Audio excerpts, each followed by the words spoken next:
Okay, let's take a look at auto-handicapping. Well, what do I mean by that? Well, you can handicap each race as I've shown. You can pick, the track. You can pick race 1, select race 1, select the weighting factor file, and then, handicap it, and it'll display the picks and so on. Or you can auto-handicap. Well, let's see what that means. Let's go under handicapping.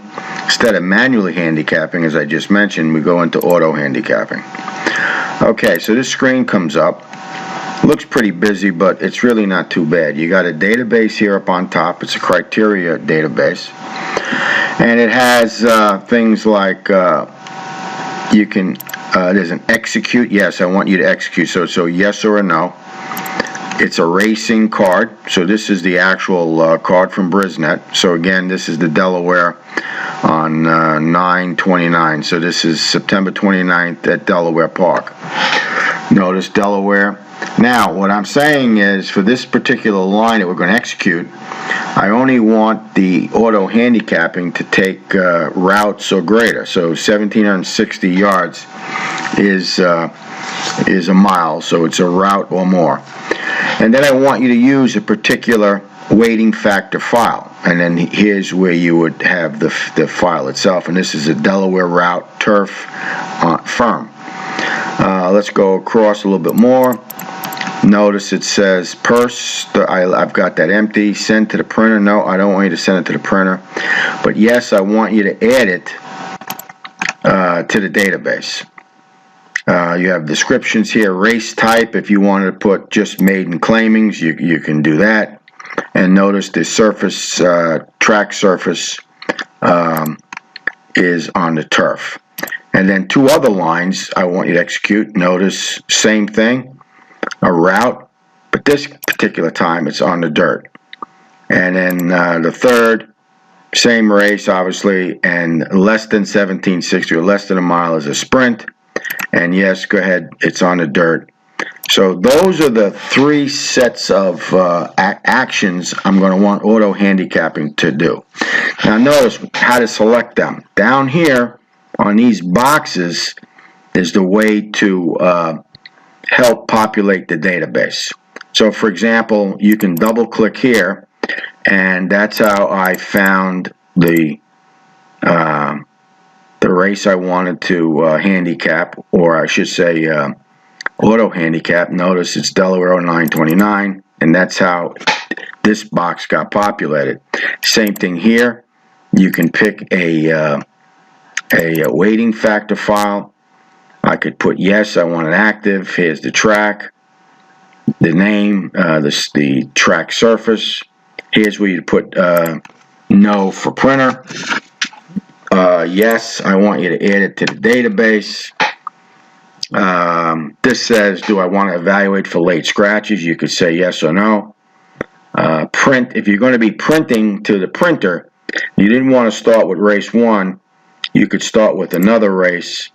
You can use this a selection box, and then distance here greater than or equal to 1,760, or in this particular case, if you remember, this is a turf with the distance. It's a route.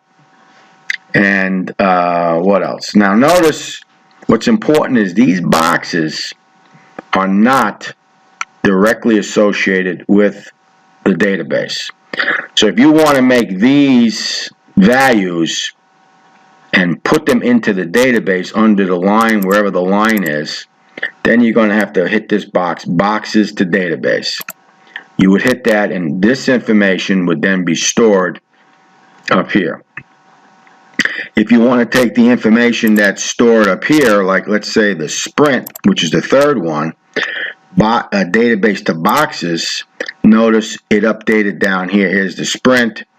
Here we're on the dirt, and here is the distance less than 1,760. So this is the two boxes that you would manipulate information from the boxes down here up to the database, or from the databases down to the boxes. You can move through your database by just selecting the row, or you can come down here on the controller and move it this way, okay? Now, you can look at databases. So for example, let's show the handicapping database. When we actually auto-handicap, I'm actually going to be populating this particular database. We can, again, look at Delaware Park. I can populate down here to filter out which races I want. Let's just pick the scans that we've been running through recently. Filter. And the database associated with this filter criteria will be established. Okay? You can sort, you can delete, and so on. Okay, you can also look at this criteria database, the one that we've been working on has the 3 active lines. You could add a blank. So there it added this blank.